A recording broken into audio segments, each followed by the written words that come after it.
Welcome to Money Making Conversations. I am your host, Rashawn McDonald. I recognize that we all have different definitions of success. For some, it's a sizable paycheck. Mine is helping people wake up and inspiring them to accomplish their goals and live their very best life. These are my passions, and that's what I'm going to do for you. I want you to stop tripping over small challenges and prepare to rise above the bigger obstacles that life will present to you.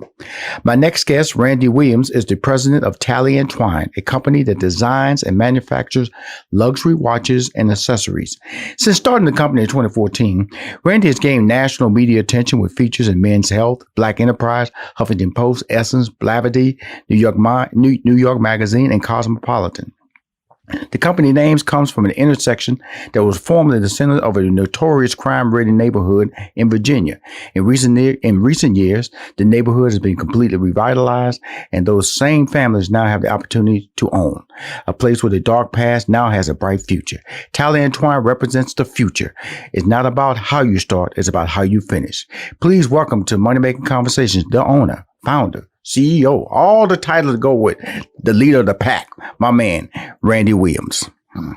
Thank you so much for having me, Rashawn, man. That's a great intro. Well, and how awesome is it that you got Stephen A. Smith doing your intro? That's legendary, man. I love that. Hey, man, first of all, I love when people recognize his voice. That's my man, man. And he lays it out as only Stephen A. Smith can say, I'm not broke. That's true. Well, this is what this show is about, talking to people who are trying to gain their foothold in a financial community, especially people of color that have kind of like been left out over the years. We haven't been given a blueprint or had the necessary means to figure it out. You know, they tell us to go to school, we get an education, but that isn't a blueprint for success. That doesn't tell you how to become an entrepreneur. Tell us how it got started for you, Randy. A lot of trial and error. And, you know, like you said, there isn't a blueprint. So if you want to become an entrepreneur, you got to go out and try a few different things and kind of learn along the way. So, you know, fail at business a lot. And all you need to be right is one time. Right. Now, be right. Now, you're an HBCU grad, okay? Yes, why an HBCU for your education? Yeah, well, it's not a deep answer for me. They're the ones who accepted me. You know, it was close to home. It was affordable. You know, as a young man being raised by my grandmother, we didn't have a whole lot of money saved up for me to attend college. So I was blessed enough to have a decent GPA and get into Albany State University, man. So I had to, I was thankful for that opportunity. It gave me a great cultural experience. You know, I actually didn't recognize the value of HBCUs until I attended one, man, but it was a great experience. When you say the value, what does that mean? When you say the value of an HBCU until you attended it? So basically, like I said, they let you in, you were thankful, you can continue your education, but you didn't understand the other things that it brought to the table that now you see as a benefit. Yeah, it was a huge cultural experience. You know, it's a celebration of Blackness. And it's an environment where instructors and professors make you feel seen. And that's something that's missing in corporate America. They're kind of like an incubator. Like they have business incubators for businesses that kind of give you a great push, a start. That's what it does for Black Americans, man. The HBCU is an incubator to prepare you for the corporate environment that you're going to face after graduation. And that's called Life After College, which we're talking about now. Now, in one of your questions, it said you had previous businesses that have failed. Can you talk about those before we got into the success story of Talley Twine? Yeah, sure. The biggest failure I had, I guess, in terms of money was, you know, trying to get into real estate right at 2007 and 2008. And right where you are in Atlanta and losing my shirt, you know. So that was one of the biggest lessons is, you know, hopping into stuff without taking the time to properly educate yourself on how to do it. So basically you saw an opportunity, didn't do your research, like you said. And that famous year, 2008, when everything went from success to horror. I mean, from a nightmare was, nobody could explain it because they'd already, the system had kind of like pushed its limit on loans, pushed its limit on corporations and needed bailout, and the stock market was the bubble burst. And You were part of that. I was part of that. America was part of that. Nobody was left. You know, you read about Oprah, how her value just dropped, and all these major players in the tech game started suffering, and all that. Those levels of income that they thought were going to be there forever went away. Talley Twine. Now I'm gonna tell you this. We're not trying to be negative or anything. I wasn't wearing watches at all. I had in my mind. I just didn't wear a watch. I stopped wearing a watch probably about in 1986. I stopped wearing a watch. Wow. And then, cause somehow I can always find the time, you know, you have a phone, I'm very good at knowing my time, where I'm at. And so that's where I always perceive watches to be time. Now I look at watches now as accessories, as part of it's part of your style, part of my culture now. And so a friend of mine, she was executive producer of Family Feud as a birthday president in 2014, Christmas present, she brought me a watch. And I let it sit there, and I was determined just to hold true to Rushion. I'm not gonna wear a watch. I've worn all these years. Why should I wear a watch now? And I realized that sometimes you have to change goals to be successful. You have to change the way you do business. And putting on that watch really changed the way I did business and how I approached myself. Became more flexible, and so I used that as a lead into the conversation. That sometimes people who might say, "Oh, what does a watch bring into the? Why I need to wear a watch?" Well, a watch changed the way I approach life, Randy, and it allowed me to be flexible. It allowed me to be fashionable. Because I got like 3 different ones, you know, and I just found about your brand, so I'm about to purchase me a couple of your brands. That's how I've gotten now. You know what I'm saying? And so let's talk about you heard my story and how the impact of what a watch can have. It made me I felt it made my because I wear suits all the time, so tailor-made suits. So it made my clothing balanced. I felt because I didn't have anything, because if you don't have anything on your wrist, it's just naked there. It's just it's just skin. Now I have this watch, and I can't tell you, sometimes, you know, people see me as I like your watch, and I don't even, you know, because I am a guy who points a lot. I'm very active with my hands.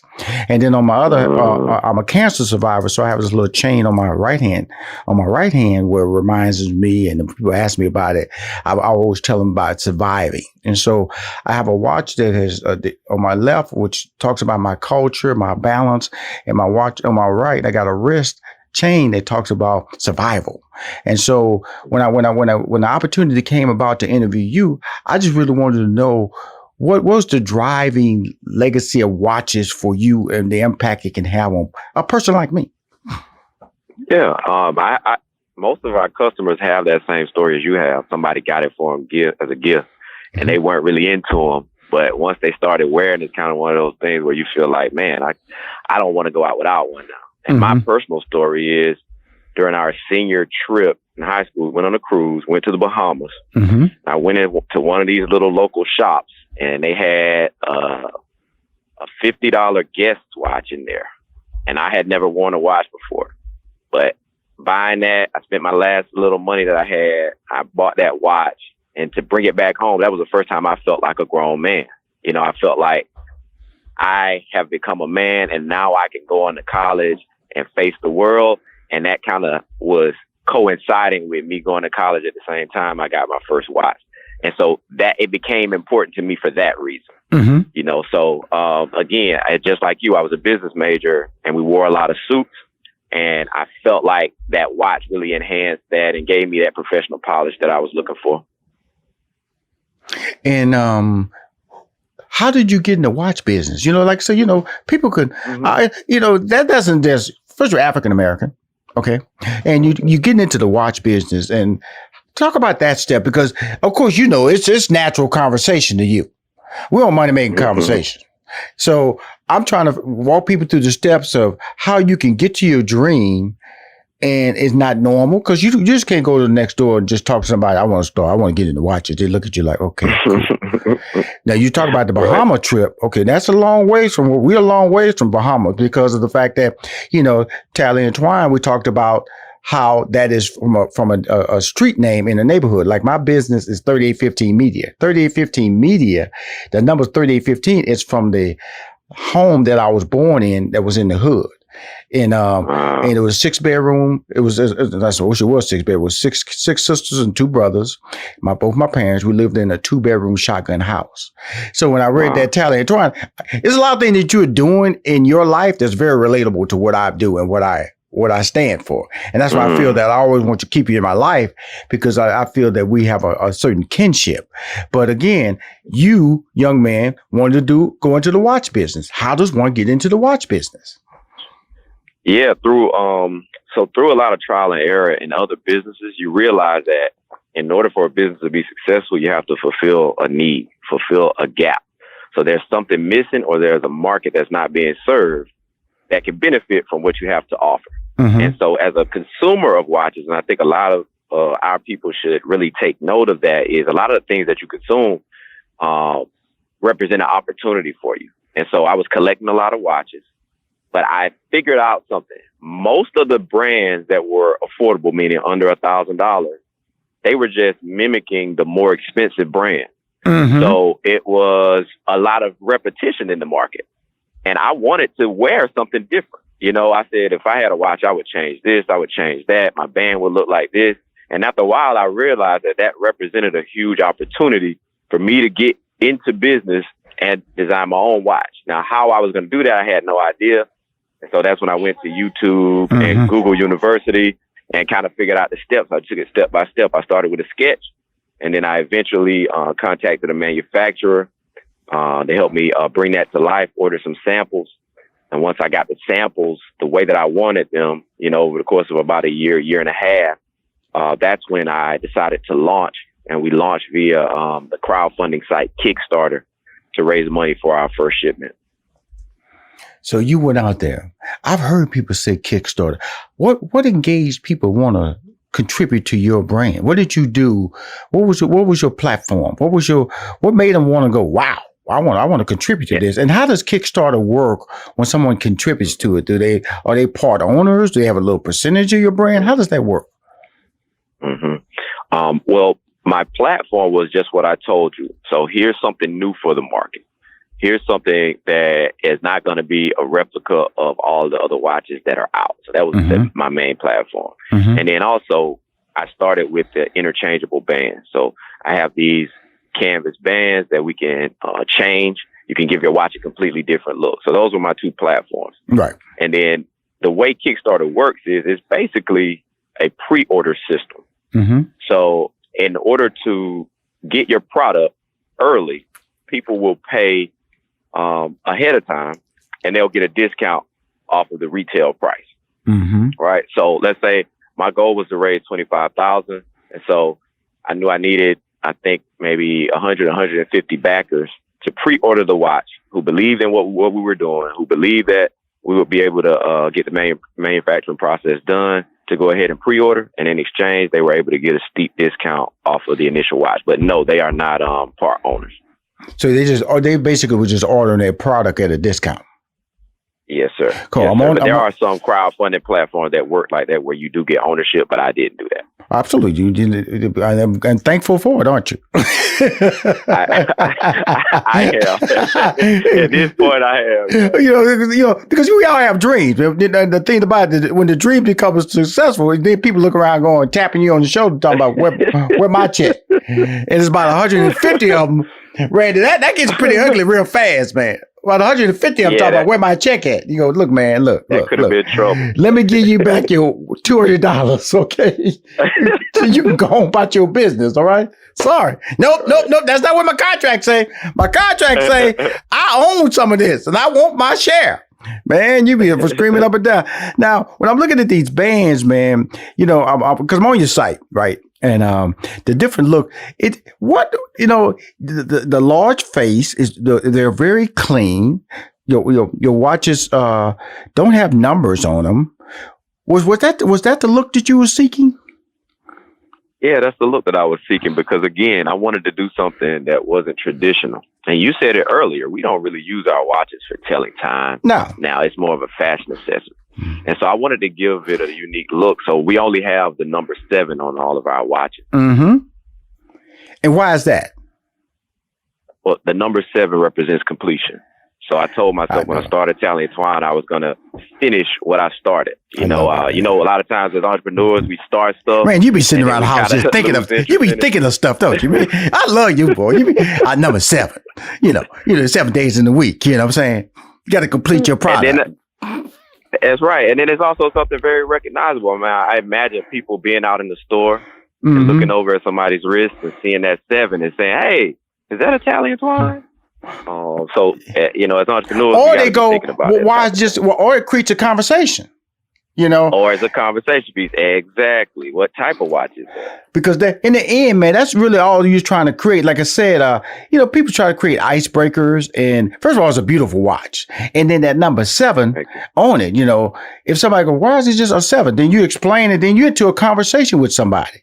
And all of a sudden, there's a great icebreaker, but the look and the fashion is really so. This is really, I think, a very timely watch. So, what was the official launch date for this watch, Randy? We launched in November 2014. November, right before Christmas. Smart move, right before Christmas. Yeah. Okay, so everything's online, correct? Yes, sir. We sell direct to consumer. We don't do any retail right now. Okay. So COVID hit, the pandemic hits, the country shuts down. What does that do for your brand?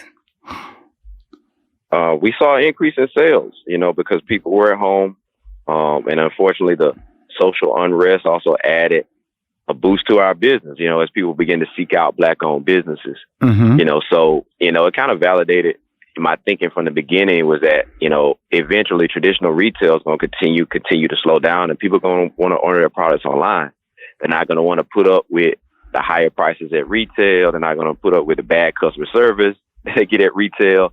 And so I kind of pushed all my chips to the table to be saying that we're going to do direct to consumer and sell online only. We actually turned down some major contracts from some traditional retailers to keep our brand intact.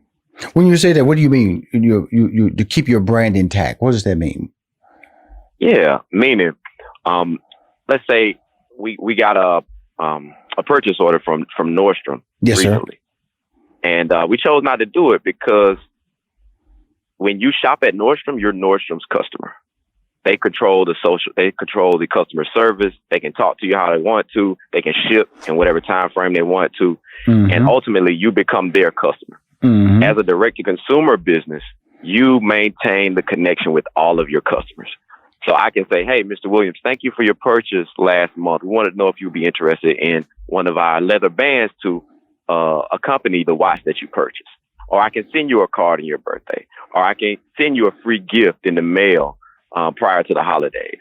And ultimately, the value in today's market is having that customer base. There's no need to give it away to somebody just because you know their name and they've been around for a while, because you're ultimately providing the value. Wow. I'm talking to Randy Williams. He's the president of Talley Twine, a company that designs and manufactures luxury watches and accessories. He started in November 2014. And you're really good at getting media to look at your brand. How are you accomplishing that task? Because that's the number one talk that people talk about. "Hey man, how can I get promotion? I can get free. I can get an article written on my product." First of all, I have to have a good looking product.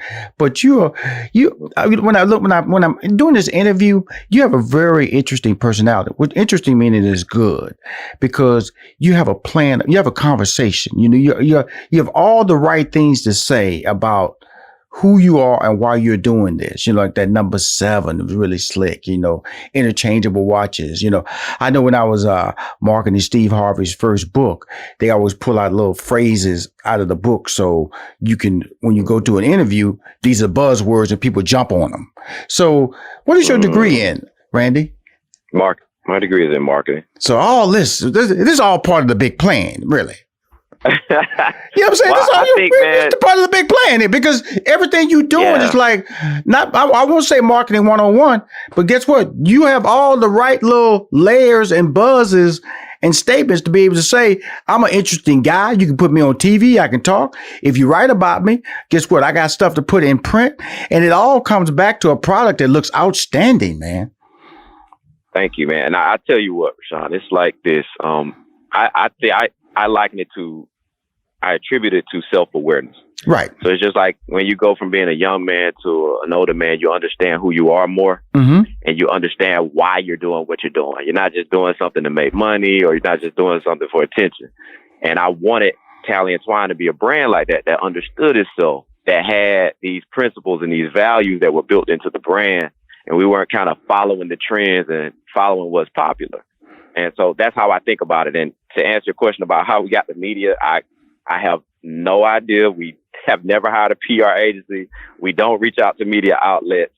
Somehow we get coverage, and I just consider it a blessing. I just say that that's God's grace, and I really don't have a strategy for that one. But I go to the website, I see everybody. You know what I'm saying? I see, I see the strategy, you know, from the marketing standpoint. I see Men's Health, Black Enterprise, HuffPost, Essence, Blavity, Mashable, The Knot, New York, Cosmopolitan, Ebony. That right there, let everybody know we're a brand that's being recognized by all the top media outlets. That means that you're very much aware of who you are and the story you're trying to tell. Now you have a men's line and you have a women's line. Okay, I'm assuming you started with the men's line first, correct? Yes, sir. When did you get smart and say, I got to bring on the women? Because they're the ones who really shop. They're the ones who buy 2 or 3 things. You know, they got to dress for this, they got to dress for that. You know, when did that pop up? Realize that the women I'm assuming that the women are the biggest buyers, correct? It's about 50-50. 50-50, okay. Mm-hmm. Yeah. So which I like, because that means that you have a pretty much established, especially on the men's side, a certain dollar value customer. Yeah, I would say so. I think 2 years in, I couldn't resist it anymore, because I wanted Talley and Twine to be 100% men's brand, because that's who I knew how to market to. I was so afraid of trying to market to women. I didn't want to mess up in the way that I was communicating with them. But after a while, man, after getting email and call, it was women buying gifts for men as much as there were men shopping on our site. And so it just represented a no-brainer. I mean, the people asked for it, and they wanted a watch that matched their husband. They wanted a gift set. And so I just kind of took that feedback, and, you know, I had to slap myself against the head and say, what are you doing? Right. You know, why aren't you selling women's watches? So we rolled that out, and, you know, it instantly was a hit. And what I love about having female customers is when they love a product, they are going to talk about it. They are going to discuss it. They are going to share it. And that's really one of the things that has allowed us to grow. Well, you know, the thing I really like about what I'm seeing here on your line is that, man, these watches look sexy, man. You know, like, cause here's a guy, like I said, it wasn't until 2014, I put a watch back on my body. Okay. And so I'm watching these watches, man. Who's ever taken these photos, man, they really know how to make these watches look. Man, I want that watch on my wrist, man. I mean, these are some attractive looking photos that look real. So are you involved in the selection? You know, like let's go back. When the UF had his Playboy magazine, you know, he went through all the pictures. He's made all final selection on the photos that went on into the magazine. How involved are you? Because I'm just telling you, man, these photos with the watch, it's almost like, man, I could put that watch on my arm right there with that shirt. I can put that watch with my blue suit. This is what you're selling. You're selling is not, I don't need to see the full body. I just need to see how it looks on my wrist. And that's what you're doing. Somewhere along the line, Randy, you've tapped into something, man. And I'm just trying to, I know over time I've figured out, but in this interview, you're special, dude. You're special in understanding what excites people. What you making a watch value to me. You making me want to buy your watch when I go to this website. You making me want to, like, not just one watch. I want to try a couple of them, you know, 2 or 3, because, you know, black goes with black or gray. Brown goes with blue. You know, browns can go with gray. So you can't just put a watch on with everything. I've learned that, you know, like when you have a valued customer, like I said, you go in my house, I got like 4 or 5 watches, because I got my silver, my platinum, because different suits I put on, I have to look a certain way. Now, my two favorite colors are my black and my brown wristbands. But one of the big sellers for your watch is that you can interchange bands, correct? Yes, sir. Yes, sir. So let's go back to the selection of these photos. I thought I forgot about that. Yeah. No, I didn't forget about that. How do these pictures get on your website? Because they're like making me want to like pull out my American Express to start dialing right now. I mean, you're making me sick right now, Randy. I'm telling you, man, brother. I will be buying a couple of these watches, brother.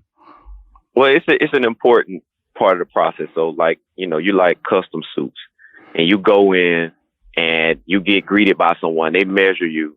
They ask you questions. They find out about you. It's a really personable experience. Mm-hmm. And so as an online business, we don't have that person-to-person touch point.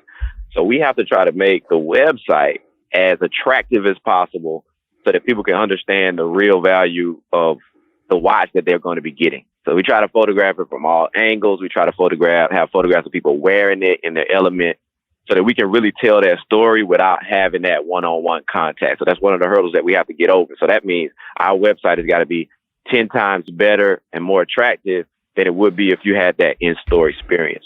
So yeah, I'm really involved day to day with the marketing and the photography and video selection. And I really enjoy that part of the business. It's actually my favorite part. Oh, absolutely. Absolutely. So what is the warranty? Well, I buy the watch, a couple of watches that I really liked sold out already on top of them. So what do you select a watch? What is the window? And what's the warranty on your watches? We have a 2-year warranty on our watches. 2 years? If anything happens, it get replaced, which is unprecedented in our price 2 point. years, man? That's incredible. 2 years? 2-year warranty. And also, you can return a product indefinitely. If you got it and you haven't used it, as long as it's not used, we'll always be able to refund you or exchange it for you. So we have a very generous return policy because we really believe in our product.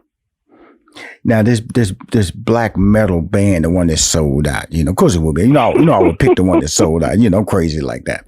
That charcoal band on it, that's cold right there, man. I just love the women lines, man. I love that pink band, that blue band, man. You just making a killing over that pink watch right here, man. The pink leather band, that's outstanding. It's a pre-order shipping by October. What does that mean? Pre-order shipping by October 15th, the rose gold. What does that mean when I see that? Well, we were expecting to be 100% improvement over what we did last year in terms of sales. Mm-hmm. But somewhere in the first 3 months of the year, that catapulted to 300% over what we did last year. Uh-huh. And we sold out of everything, man. So we had to start making them available for pre-order. So we'll be shipping those pre-orders out actually within the next couple of weeks. And then after that, hopefully we can have them stocked and we'll be shipping directly from the site. We normally ship in 2 to 3 business days, but demand has been so strong this year that we've had to switch over to pre-orders. Well, Randy, all I gotta say, man, if you don't mind, I'm gonna put you in my newsletter. Goes out to 90,000 subscribers. Okay, I'm gonna put you on my shopping zone. Thank you. Which is on my money making conversation, and also on my money making conversation, as well as on my my HBCU Awards website that I just launched this month. And my whole thing is that you have a great business. I am a customer. My name will pop up on your site as a buyer. Thank you. Because of the fact that you're special, man. Not just special from a standpoint of the product, but you have unique qualities and a unique understanding of how you want to be viewed. It's not about the check, it's about the brand. I always tell people this, I don't really chase money. I chase relationships and I control my brand. And if you do all those things, then you will make money and you'll be able to control your destiny and your future. But if you start giving away your brand for a check, then guess what? You have to cater to them. And you're absolutely right. It's like I always go back to what I used to do with Krispy Kreme. Krispy Kreme, man, when that little sign came on, you stopped, you had the best hot donut in the world. Then they start going in the grocery stores, they start going in the stops, and you grab that donut, cold, was hard. And that's what you're saying about Nordstrom. I don't want anybody to market my brand along with a lot of other watches and make it competitive and telling you this is this and this does this. Come to me. I'm going to give you 2 years. I'm going to give you loyalty. I'm going to give you respect. And I'm going to tell you the truth about my product. And that's what you're doing with Talley Twine. I respect that. And I love you for it, brother. Thank you. Thank you, man. Thank you for the kind words. I appreciate it. No, we look at that, man. Kind words. I got to start marketing. I got to jump up there. I want my little money making conversation logo up there with Huff Post and Ebony and Edison and all that. You know what I'm saying? Oh, I got to do that. I got to get up there too, man. Talley, come on, brother. Well, thank you for taking the time to come on this show, and I appreciate you, man. And mad respect. And I will always, and like I said, everything I do on Money Making Conversation, there's no check attached to it. It's about promoting positive individuals who are trying to make a difference, because you create taxes, you create employment, you create an opportunity to make this country a lot better. That's what entrepreneurs do. And I just want to recognize you for your efforts.